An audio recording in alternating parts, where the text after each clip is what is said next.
Black Caucus that she cannot be for all Virginians, and she is not. All capitals.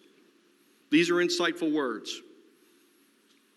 The senior senator remarks in social media posts in the time leading up to and at the Stop the Steal rally attempted to forge a conspiracy theory that used the COVID-19 virus to question the outcome of the 2020 presidential election. Last week on the Senate floor, the senior senator said that under the pretense of COVID, the 2020 presidential elections were hijacked. Repeatedly, the senior senator has said, "I don't do COVID," has dismissed recommended precautions such as wearing a mask. By downplaying COVID-19 precautions and then using the deadly pandemic as a guise to promote debunked conspiracy theories, the senior senator from Chesterfield is not only falsely promoting a flawed attack against the validity of our elections, she is also disrespecting the death of 400,000 Americans, including one of our own beloved senators. The numerous misleading and incendiary remarks and social media posts the senator made helped to incite and sow the seeds of distrust that set the stage for the January 6th insurrection.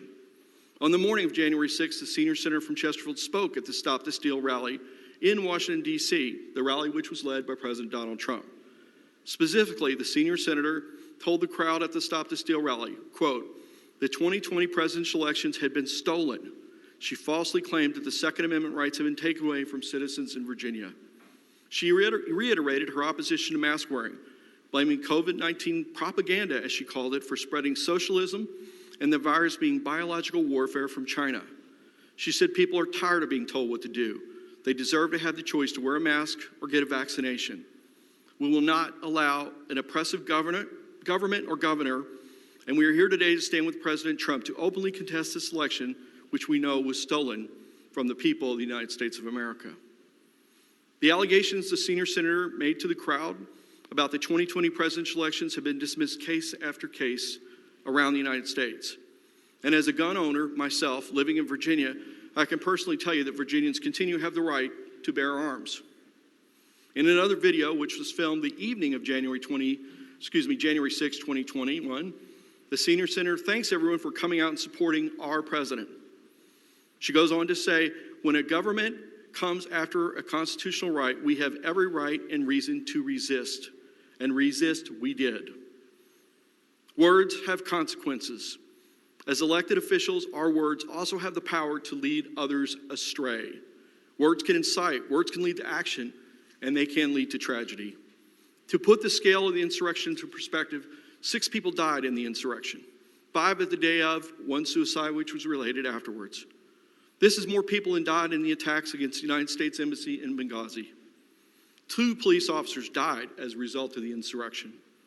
1 officer was brutally murdered when he was beaten with a fire extinguisher. Many more were injured. Again, I say words matter. In the aftermath of the violence and the desecration of our capital, the senior senator from Chesterfield has continued to propagate misinformation and has never budged from her support of the insurgents who stormed our capital. On the day after the insurrection, the senior senator from Chesterfield said during an interview with the Chesterfield Observer, it could be the beginning of a revolution by people who support President Donald Trump. When you back good people, law-abiding citizens, into the corner, they will push back.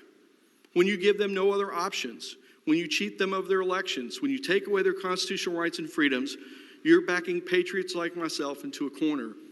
We would like to have a peaceful resolution to the events of the day, but as you can see, there are already many patriots that we've had enough. On January 11th, she went on to say, I really wanted to go to that rally and do what I thought was being a part of history, in the sense that we were going to hopefully see some type of justice. Justice. I ask you to think about that comment. Was this insurgency that happened seeking to turn over a lawfully conducted election and a sacred process in Congress, justice? The senior senator went on to comment, these were not rioters or looters. These were patriots who love their country and do not want to see our great republic turn into a socialist country.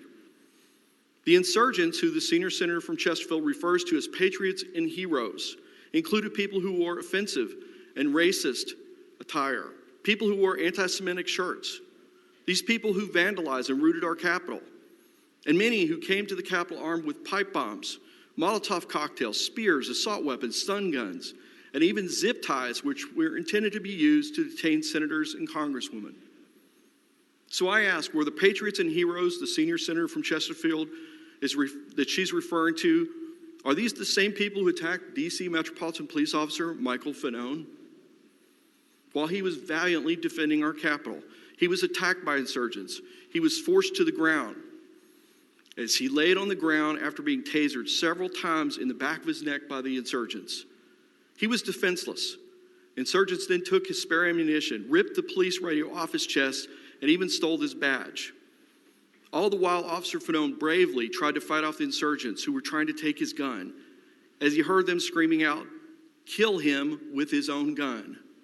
Kill him with his own gun." Again, words matter. I believe the insurgents who attacked Officer Fanone and those who attacked our Capitol are criminals who should be prosecuted to the full extent of the law.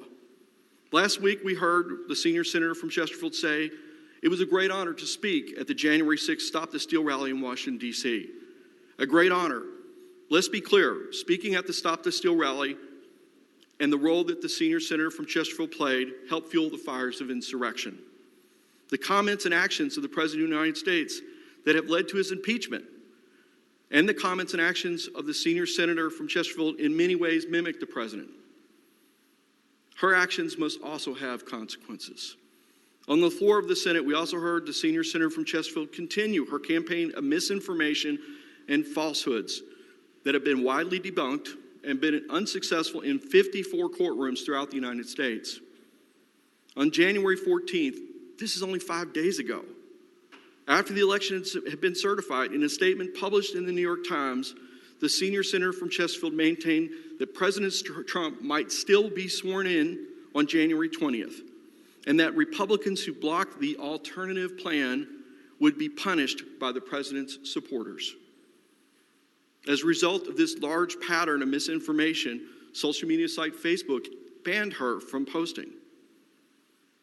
In response to criticisms, the senior senator has claimed she has a First Amendment right to the freedom of speech.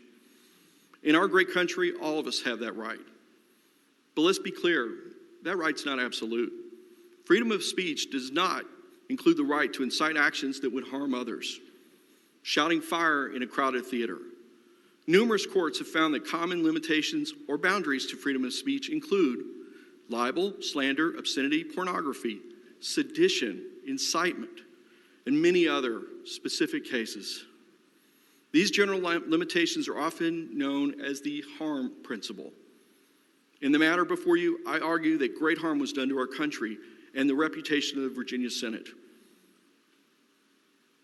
Our military academies have honor codes. As an officer trainee, I was sworn to uphold an honor code that said I will not lie, cheat, steal, or tolerate among us anyone who does. While we don't have the same honor code in the Virginia General Assembly, I ask each one of you, what is our honor code and what will we tolerate?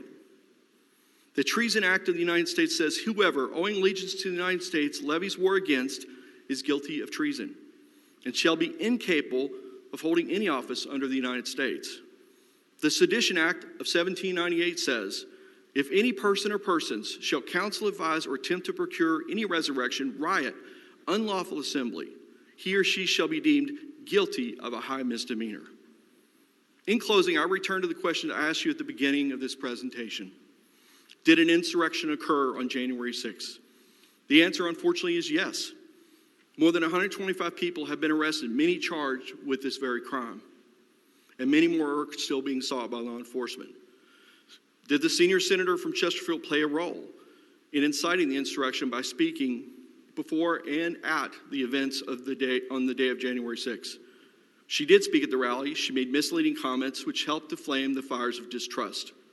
I quote Senate Majority Leader Mitch McConnell, who said the pro-Trump mob that stormed the U.S. Capitol was provoked by the president and other powerful people as they tried to use fear and violence to stop a specific proceeding which they did not like.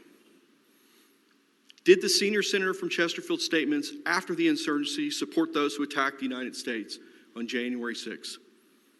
The answer, unfortunately, is yes. She's referred to those insurgents as heroes and patriots. Was the conduct of the senior senator from Chesterfield unbecoming of a senator in the Virginia General Assembly? Well, each of you must make that decision. But I argue that she has conducted herself in a manner unbecoming of a Virginia senator. I say to you again, I take no pleasure in bringing this resolution to you today, but I strongly believe our oath must mean something. Members of the General Assembly have been called keepers of the flame. This is a responsibility I hold sacred.